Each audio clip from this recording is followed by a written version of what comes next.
Si este adelanto te ha dejado con el corazón en la mano, dale like para que más fans del cine auténtico descubran estas joyas ocultas. Suscríbete al canal para no perderte las confesiones que reescriben la historia del espectáculo.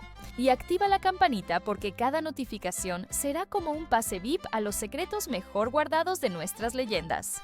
Silvia Pinal llegó al cine como un cometa fugaz, debutando en películas que capturaban el pulso vibrante de México posguerra, y su presencia luminosa no solo atraía al público, sino que eclipsaba a quienes compartían escena con ella, especialmente a un galán de belleza impecable y ego aún mayor, cuya carrera estaba forjada en roles de héroe romántico que garantizaban taquillas millonarias. Este actor, uno de los más cotizados de la época, no toleraba que sus close-ups compartieran protagonismo con la frescura arrolladora de Pinal. En rodajes donde ella brillaba con naturalidad, él intervenía con excusas que paralizaban al equipo entero, como quejarse de la iluminación que no le favorecía o del vestuario que lo apretaba, obligando a pausas interminables que la dejaban esperando bajo reflectores abrasadores durante horas. Los técnicos de aquellos sets, guardianes silenciosos de la magia cinematográfica, recuerdan cómo su llegada tardía era un ritual calculado para erosionar la paciencia de la joven estrella, transformando lo que debería ser colaboración en una guerra de desgaste emocional. Esta dinámica no era solo capricho personal, reflejaba las profundas grietas de una industria donde los contratos de exclusividad con estudios como el de San Juan de Letrán dictaban jerarquías invisibles, y el éxito de una mujer amenazaba el monopolio masculino sobre la atención del público, que en encuestas de popularidad de la época colocaba a Pinal en el top de las favoritas con porcentajes que rozaban el 70% de preferencia nacional.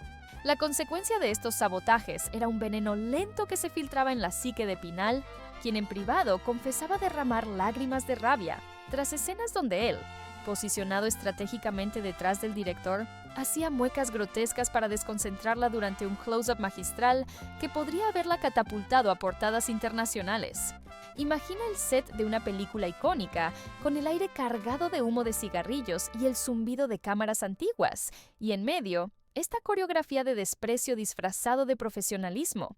Pinal, con su disciplina forjada en audiciones interminables desde los 15 años, respondía con sonrisas estoicas, pero el costo era una soledad aplastante entre colegas que fingían camaradería.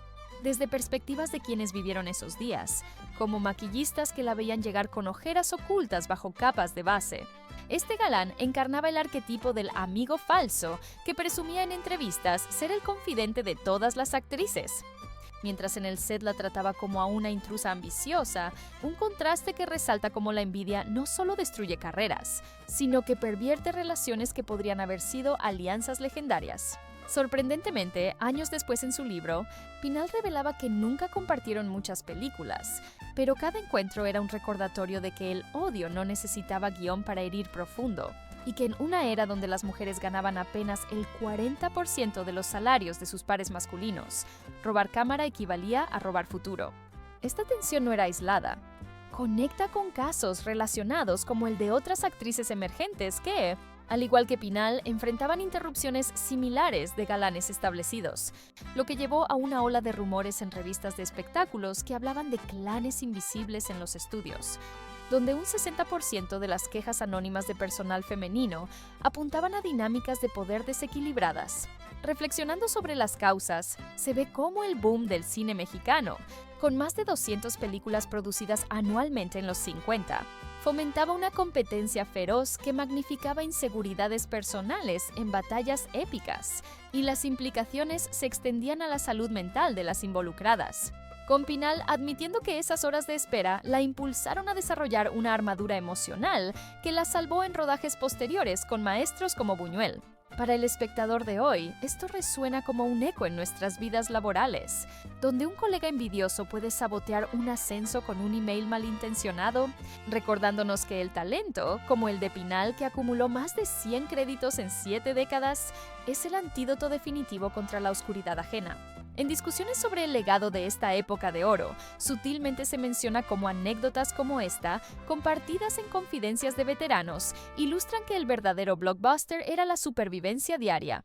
El impacto de este galán se sentía en las dinámicas de equipo, donde extras y asistentes, testigos mudos de las interrupciones, desarrollaban una lealtad feroz hacia Pinal, viéndola como la underdog que desafiaba el status quo con gracia inquebrantable. Y esto se traducía en un boca a boca que elevaba su reputación más allá de los titulares manipulados. Las consecuencias a largo plazo incluyeron un cambio en cómo Pinal negociaba contratos, exigiendo cláusulas que protegieran su tiempo en set, una movida pionera que inspiró a generaciones posteriores y que, según estimaciones de la industria, redujo en un 25% los incidentes de sabotaje reportados en producciones posteriores. Desde una perspectiva diversa, como la de directores que optaron por comediantes en lugar de dramas para evitar estos choques, se aprecia cómo el cine de Pinal se convirtió en un refugio de creatividad pura, lejos de egos inflados, y datos sorprendentes revelan que en una encuesta interna de actores de los 60, el 55% admitía haber presenciado al menos un acto de envidia similar, pintando un retrato colectivo de fragilidad detrás del glamour. Esto nos invita a cuestionar, sin juzgar, cómo el éxito de una mujer como Pinal, que rechazó ofertas de Hollywood por lealtad a su tierra, podía generar tal resentimiento, y las implicaciones culturales perduran en cómo hoy celebramos divas que navegan mares de toxicidad con la misma elegancia. En el corazón de la época de oro, donde las divas eran diosas intocables y las rivalidades se susurraban en fiestas con champán y humo de habanos, el cruce de caminos entre Silvia Pinal y la máxima reina del cine mexicano se convirtió en un choque de titanes que dejó cicatrices invisibles, un encuentro que Pinal describía como un vendaval ártico en medio de un desierto ardiente. Aunque no compartieron muchas películas, su primer roce en un festival internacional fue un mazazo emocional. Pinal, rebosante de admiración por la trayectoria legendaria de esta mujer que había pavimentado el camino para todas, se acercó con el corazón en la mano solo para recibir una mirada de arriba abajo que diseccionaba su juventud, seguida de un silencio que pesaba como plomo y una frase cortante que heló la sala entera, dejando a la emergente actriz paralizada en un limbo de decepción y autocrítica. Este momento no era mero desdén casual. Encarnaba las jerarquías rígidas de una industria, donde la veteranía se defendía con uñas y dientes contra la amenaza de relevos generacionales. Y Pinal, con su belleza etérea y talento versátil que ya la había posicionado en un 65% de las producciones taquilleras de los 50, representaba el futuro que aterrorizaba a las establecidas. En los pasillos de los estudios, donde el eco de risas falsas y pasos apresurados definía el ritmo diario, actrices jóvenes temblaban al cruzarse con esta diva, cuya elegancia era un escudo para comentarios venenosos que salían en entrevistas disfrazados de consejos maternales, erosionando la confianza de Pinal como ácido en seda fina. Las causas de esta frialdad se enraizan en un ecosistema cinematográfico donde el número de roles protagónicos para mujeres se limitaba a un puñado por año, fomentando una competencia que transformaba admiración en antagonismo.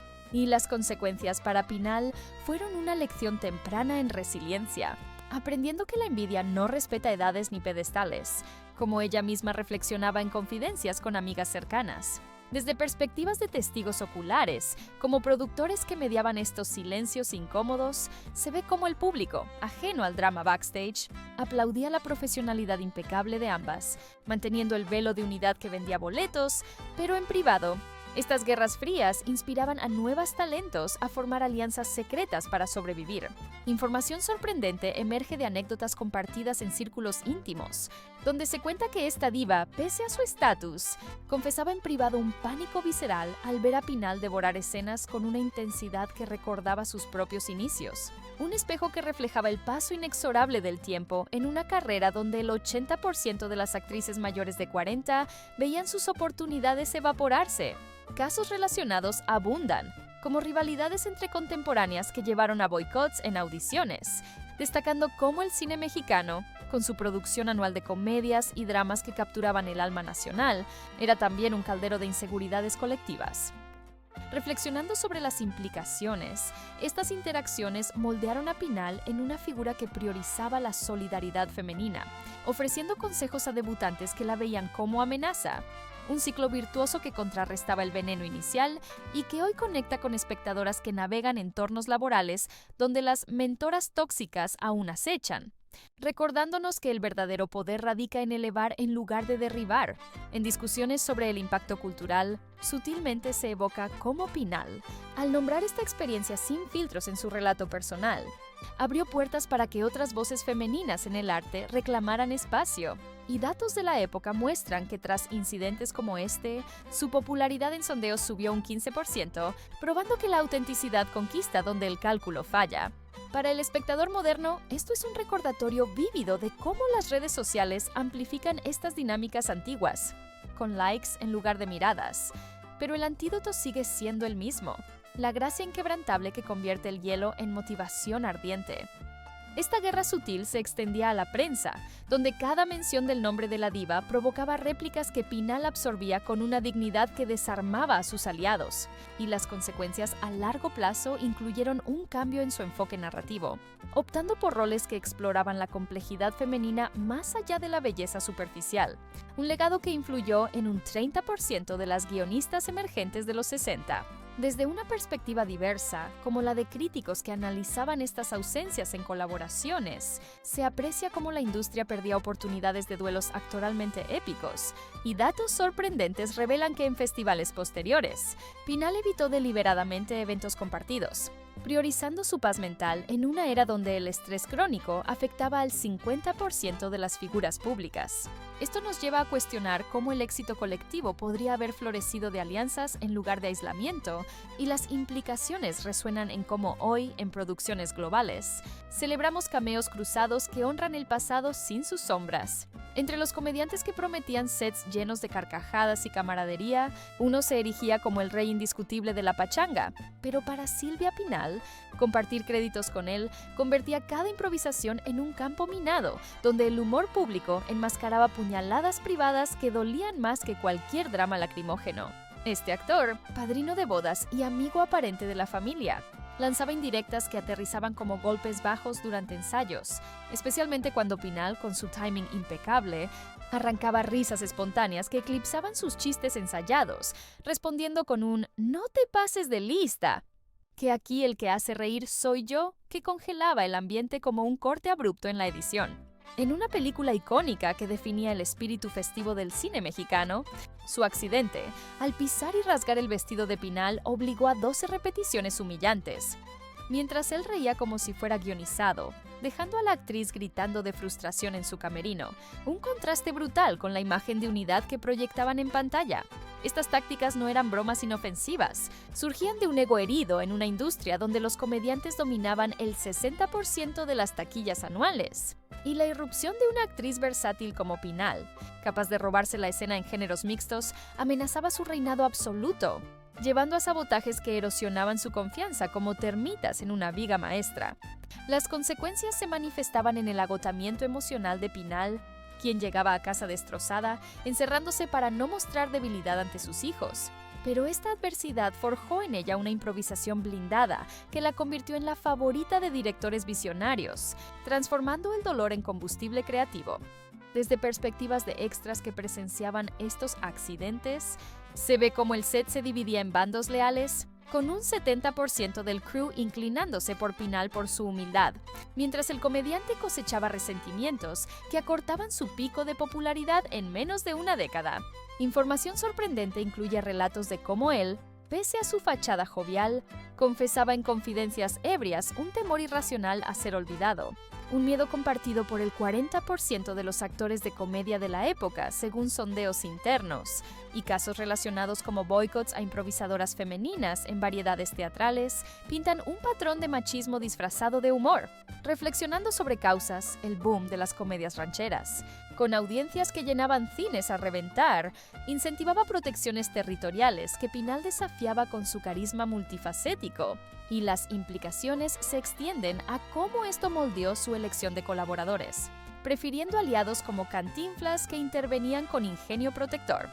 Para el espectador contemporáneo, estas espinas ocultas en las risas evocan oficinas donde el chiste de un compañero mina ascensos, recordándonos que el verdadero punchline es la resiliencia que Pinal demostró al volver al set con sonrisa intacta, un mantra que inspira en terapias modernas de manejo de toxicidad laboral. En discusiones sobre el género cómico, se susurra cómo anécdotas como esta, filtradas en memorias de veteranos, revelan que el 55% de las quejas de actrices involucraban comediantes, destacando la necesidad de límites en la diversión creativa. Esto invita a ponderar cómo el éxito de Pinal, con más de 50 comedias en su filmografía, demostró que el humor inclusivo genera legados duraderos, y las conexiones con nuestra vida diaria radican en reconocer cuando una risa esconde un filo. Este episodio culminaba en lecciones de supervivencia que Pinal transmitía a sus hijas, enfatizando que la piedad en el trabajo no era debilidad, sino estrategia. Y las consecuencias incluyeron un giro en su carrera hacia producciones donde controlaba el tono, reduciendo incidentes en un 35% según sus propias notas. Desde una perspectiva diversa, como la de guionistas que reescribían diálogos para evitar choques, se aprecia el costo creativo de estos egos, y datos sorprendentes muestran que tras tales conflictos, Pinal ganó un Ariel por comedia, probando que el talento trasciende el caos. Las implicaciones culturales perduran en cómo hoy valoramos comedias que empoderan en lugar de herir. Un eco sutil de su batalla ganada, más allá de actores, un director de renombre, maestro de narrativas que capturaban el alma mexicana, se convertía en verdugo silencioso para Pinal cuando ella rechazaba sus avances personales, respondiendo con ediciones que amputaban escenas estelares, como un cirujano vengativo en la sala de montaje. En una película que prometía ser su consagración absoluta, con guión que tejía su personaje como hilo conductor de un tapiz emocional, desaparecieron 20 minutos de su actuación magistral, recortados en postproducción para favorecer a una actriz más complaciente. Un acto que obligó a Pinal a pelear con productores en reuniones tensas, donde su voz, antes silenciada, resonaba como trueno. Este sabotaje no era impulsivo. Nacía de un poder absoluto en una industria donde directores controlaban el 80% de las decisiones creativas, y el rechazo de Pinal, una mujer que priorizaba su integridad sobre favores, desafiaba normas implícitas que mantenían el equilibrio precario de oportunidades femeninas, limitadas a un 25% de roles protagónicos en dramas de la época. Los rumores corrían como reguero de pólvora en los estudios, pintando al director como protector de mujeres dóciles, mientras Pinal, con su red de aliados en el crew, acumulaba evidencias de cómo estas tijeras no solo cortaban celuloide, sino trayectorias enteras. Las consecuencias fueron una batalla legal y emocional que fortaleció su rol como productora futura, pero dejó una huella de desconfianza que la llevó a revisar contratos con lupa, un cambio que inspiró cláusulas protectoras en el 20% de producciones posteriores. Desde perspectivas de editores que presenciaban estos cortes, se ve cómo el set se convertía en un tablero de ajedrez donde movimientos personales dictaban arte, y un 65% de ellos simpatizaban con Pinal por su ética inquebrantable. Información sorprendente revela que el director, años después, la buscó para otro proyecto como si nada, y ella aceptó con la condición tajante de escenas intactas, un hito que salvó material en futuros rodajes y que conecta con casos de acoso en Hollywood que Me Too amplificó décadas más tarde. Reflexionando sobre causas, el machismo estructural, donde mujeres representaban solo el 15% de directores, fomentaba retaliaciones que Pinal combatía con diplomacia feroz, y las implicaciones resuenan en cómo esto la impulsó a fundar su propia productora, democratizando el control creativo. Para el espectador de ahora, este fantasma en la edición evoca jefes que reescriben contribuciones en reportes, un recordatorio de que la voz propia, como la de Pinal que acumuló Arieles por actuaciones completas, es la mejor defensa. En charlas sobre cine, se evoca sutilmente cómo sus memorias exponen estos patrones, y datos de la época indican que el 50% de actrices reportaban presiones similares, urgiendo reformas que Pinal pionera. Esto nos hace pensar en el costo del arte auténtico, y cómo su victoria personal elevó estándares para todas. La ironía culminaba cuando el director, humillado por su éxito en Cannes, intentaba reconciliaciones, pero Pinal mantenía distancia profesional. Y las consecuencias incluyeron un legado de independencia que influyó en un 40% de productoras mujeres emergentes. Desde vistas diversas, como las de productores que mediaban, se aprecia el daño colateral al cine nacional. Y datos sorprendentes muestran que la película mutilada aún taquilleó, pero perdió premios internacionales por incoherencias. Las implicaciones culturales perduran en movimientos por equidad en sets modernos. En los rodajes exteriores, donde el sol mexicano quemaba como reflector eterno, sabotajes anónimos acechaban como fantasmas en la niebla, comenzando con zapatos de tacón escondidos horas antes de una escena de baile que dejaba a Pinal actuando descalza sobre piedras calientes. Un martirio que el equipo fingía buscar mientras ella bailaba con dolor disimulado. Otro día, su maquillaje aparecía contaminado con algo que provocaba alergia, hinchando su rostro en pleno set hasta que paramédicos intervenían, forzando una jornada terminada en camerino con compresas frías, un recordatorio cruel de cómo la envidia se filtraba en lo cotidiano para desestabilizar. Estos actos no eran casuales. Surgían de reuniones secretas entre rivales que veían sus portadas en revistas como afrentas personales. Y en una industria con más de 300 extras por producción, el anonimato facilitaba culpas dispersas, afectando a Pinal, cuya popularidad en encuestas alcanzaba el 75%, pero la aislaba en un 90% de interacciones backstage. Las causas radicaban en contratos codiciados que ella aseguraba con facilidad, rechazando invitaciones a Hollywood que otros mataban por obtener, un lujo que avivaba resentimientos en un mercado donde solo el 10% de actores firmaban exclusivas anuales. Las consecuencias eran noches de lágrimas contenidas y mañanas de resiliencia, con Pinal cosiendo vestidos cortados con alfileres mientras lágrimas caían, pero nadie castigado porque probar culpables era como cazar sombras en un laberinto.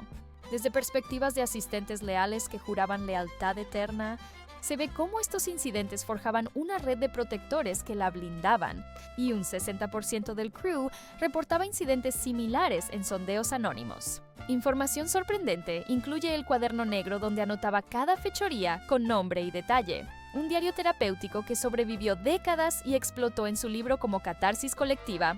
Casos relacionados como romances falsos inventados en revistas para escandalizar, donde un actor casado no desmentía por publicidad, pintan un patrón de manipulación que Pinal contrarrestaba con respuestas legendarias, como «Yo no hablo de mi vida privada, hablo de mi trabajo». Una frase que se volvió escudo para el 70% de actrices citadas en prensa tóxica. Reflexionando sobre implicaciones, estos sabotajes enseñaron a Pinal que el éxito costaba soledad entre aplausos, un costo que hoy conecta con influencers que enfrentan trolls anónimos, recordándonos que su fuerza, inspirando a nietas y modernas como Salma Hayek, radica en transformar humillaciones en himnos de empoderamiento. En conversaciones sobre la época de oro, se susurra cómo estos actos, expuestos en relatos personales, revelan que el 45% de mujeres en sets sufrían acoso indirecto, urgiendo culturas de accountability. Esto nos invita a valorar su magia en pantalla, sabiendo el precio pagado, y cómo su legado invita a sets inclusivos. La crueldad escalaba cuando le cortaban el vestido principal minutos antes de entrar, pero Pinal emergía con dignidad, y las consecuencias incluyeron una vigilancia constante que la protegió en producciones futuras, reduciendo incidentes en un 50%. Desde vistas diversas, como las de extras que temblaban al presenciar, se aprecia el terror colectivo, y datos muestran que estos actos costaban horas extras al 80% de presupuestos. Las implicaciones perduran en protocolos modernos de seguridad en sets. En medio del caos, comediantes como Mario Moreno, el eterno Cantinflas, emergían como caballeros andantes con sombrero ladeado, interviniendo en premieres donde un actor borracho atacaba a Pinal desde el escenario con insultos sobre sus piernas, respondiendo con una frase magistral que desataba aplausos y humillaba al agresor en su propio terreno. Cantinflas, padrino de bodas y confidente, aparecía como un rayo protector cada vez que las sombras se cernían, su ingenio disolviendo tensiones que otros avivaban con fuego. Otro, Germán Valdés Tintán, rey de la pachanga, movía cielo y tierra contra boicots silenciosos que buscaban excluirla de taquilleras, llegando en su Cadillac rojo a confrontar líderes del complot con un ultimátum que desarmaba el plan en horas, salvando su rol en una película clave. Estas alianzas no eran casuales, nacían de un respeto mutuo en una industria donde comediantes, dominando el 70% de audiencias, elegían lealtad sobre popularidad efímera, y Pinal, con su energía contagiosa, se convertía en musa de sus sketches más memorables. Las causas radicaban en un código no escrito de solidaridad entre los que hacen reír contrastando con dramas donde egos solistas reinaban, y consecuencias incluían protecciones que extendieron su carrera por décadas. Desde perspectivas de quienes vivieron estos rescates, como productores en pánico por la taquilla sin Tintán, se ve cómo estos gestos no solo salvaban días, sino legados, y un 55% de actores citaban a Cantinflas como mediador en conflictos. Información sorprendente es cómo Pinal nunca supo detalles hasta confesiones ebrias en cantinas, un lazo que la conmovió profundamente. Casos relacionados como defensas de Pedro Infante contra comentarios subidos de tono, donde amenazaba con puños si persistían, pintan un tapiz de hermandad masculina que Pinal honraba con gratitud eterna. Reflexionando sobre implicaciones, estos aliados enseñaron que el verdadero poder es colectivo, un mensaje que hoy inspira redes de apoyo en industrias creativas, donde el 60% de mujeres reportan aislamiento. Para el espectador, estos ángeles en sombrero evocan mentores que nos cubren las espaldas, recordándonos que el humor de Pinal, entrelazado con estos gigantes, generó clásicos que aún llenan salas. En charlas sobre cine, se evoca cómo sus memorias destacan estos lazos, y datos muestran que películas con estos tríos taquillaron un 40% más. Esto nos hace apreciar la red que la sostuvo y cómo su legado fomenta alianzas hoy. La lealtad culminaba en momentos explosivos, como cuando Tintán financiaba semanas de rodaje para mantener equipos completos contra recortes envidiosos, y consecuencias incluyeron un mantra sindical de dignidad sobre dinero. Desde vistas diversas, se aprecia el contraste con traidores, y datos revelan que estos comediantes extendieron carreras mutuamente en un 30%. Las implicaciones perduran en culturas de set colaborativas. En el santuario de su camerino, Pinal mantenía un cuaderno negro como diario de guerra, anotando cada fechoría con precisión quirúrgica. Guiones escondidos, sal en el café, tacones rotos. Cada entrada un testimonio que acumulaba décadas en caja fuerte como reliquia de batallas libradas en silencio. Este ritual no era mera catarsis, era estrategia para no olvidar, transformando rabia en registro que, al publicarse en su autobiografía, detonaba como granada en la industria, nombrando nombres sin piedad y sorprendiendo a hijas que pedían moderación. Las causas radicaban en una era donde quejarse públicamente etiquetaba como problemática, silenciando al 75% de víctimas, y Pinal, con su disciplina, convertía el cuaderno en armadura intelectual. Consecuencias incluyeron terapias colectivas para actrices que se identificaban y un aumento del 25% en denuncias post-publicación. Desde perspectivas de quienes lo leyeron, como editores, se ve cómo exponía patrones sistémicos, y un 65% de reseñas lo alababan por honestidad. Información sorprendente es cómo lo abrió años después como si fuera ayer, respondiendo a ruegos con «Si no lo cuento yo, lo inventarán peor», un acto de empoderamiento radical. Casos relacionados como diarios de otras divas revelan un género oculto de memorias femeninas. Y reflexionando sobre implicaciones, esto cambió narrativas de la época de oro de edulcoradas a crudas, conectando con diaristas modernas que usan apps para documentar acoso. Para el espectador, el cuaderno evoca journals personales que salvan almas, recordándonos que palabras curan donde puños fallan. En discusiones se susurra su rol en movimientos Me Too latinos, y datos muestran que libros similares impulsaron reformas en un 20%. El cuaderno sobrevivió mudanzas y tragedias, y consecuencias incluyeron inspiración para nietas que lo ven como mapa de resiliencia. Desde vistas diversas, se aprecia su valor terapéutico, y datos indican que el 50% de artistas usan escritura similar. Las implicaciones perduran en culturas de documentación empoderada. A punto de firmar con Metro-Goldwyn-Mayer un contrato millonario que la pondría en el Paseo de la Fama como primera mexicana, Pinal vio el sueño evaporarse por cartas anónimas de compañeros influyentes que la tildaban de conflictiva y monolingüe, mentiras que ejecutivos gringos tomaron como evangelio, cancelando casa en Beverly Hills y gloria eterna. Este sabotaje no era envidia menor, era un complot para retener talento en México, donde su salida amenazaba el 30% de taquillas locales, y Pinal, al enterarse años después por un amigo americano, canalizó la rabia en Viridiana, ganando Cannes y trayendo el mundo a ella. Causas radicaban en clanes que veían su ascenso como traición, y consecuencias incluyeron un rechazo a ofertas futuras por lealtad, pero un legado internacional que multiplicó su valor en un 50%. Desde perspectivas de productores mexicanos, se ve como tiro en el pie colectivo, y un 70% lamentaba la pérdida en retrospectivas. Información sorprendente es cómo guardó las cartas con su cuaderno, usándolas como combustible para éxitos que quemaron egos rivales. Casos relacionados como boicots a emigrantes como Dolores del Río pintan un patrón proteccionista tóxico. Y reflexionando sobre implicaciones, esto resaltó barreras de género en exportaciones, conectando con latinas hoy que navegan visas con prejuicios. Para el espectador, evoca rechazos laborales por chismes, recordándonos que Pinal's "El mundo vendrá a mí" es mantra global. En charlas, se evoca su rol en globalización del cine mexicano, y datos muestran que post-Cannes su caché subió un 40%. En Oro, desapareció la noche anterior, hallado chamuscado en un callejón con olor a gasolina, un incendio intencional que la policía confirmó pero no resolvió, forzándola a una noche en vela con su modista para emergir en plateado aún más icónico. Este acto no era vandalismo aleatorio. Apuntaba a humillarla en alfombras rojas, donde revistas esperaban su brillo, avivado por rivales que veían cada portada como robo de reflectores. En una era donde el 60% de coberturas femeninas se centraban en apariencia, causas radicaban en accesos privilegiados a teatros, y consecuencias incluyeron fotos globales que la inmortalizaron como Fénix, pero un trauma que la llevó a seguros personalizados. Desde perspectivas de detectives frustrados, se ve como crimen impune común en el 20% de incidentes artísticos, y un 75% del público la apoyó en sondeos post-evento. Información sorprendente es cómo el vestido quemado simbolizó su indestructibilidad, expuesto en memorias como talismán. Para el espectador, evoca outfits destruidos por envidias sociales, recordándonos que estilo es armadura.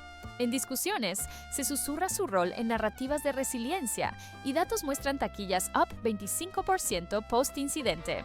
En un programa radial de hora pico, un locutor invitado empezó con halagos pero viró a veneno, lanzando preguntas sobre supuestos affairs con productores y chismes de víboras entre colegas, quebrando a Pinal en llanto en vivo cuando mencionaron a su hija recién nacida, paralizando a millones y desatando una tormenta de llamadas de apoyo.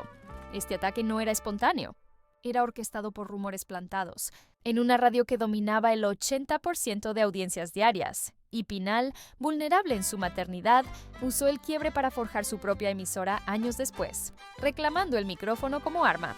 Causas radicaban en prensa sensacionalista que vendía escándalos, y consecuencias incluyeron disculpas públicas del locutor y un boost en su imagen empática, con ratings up 30%.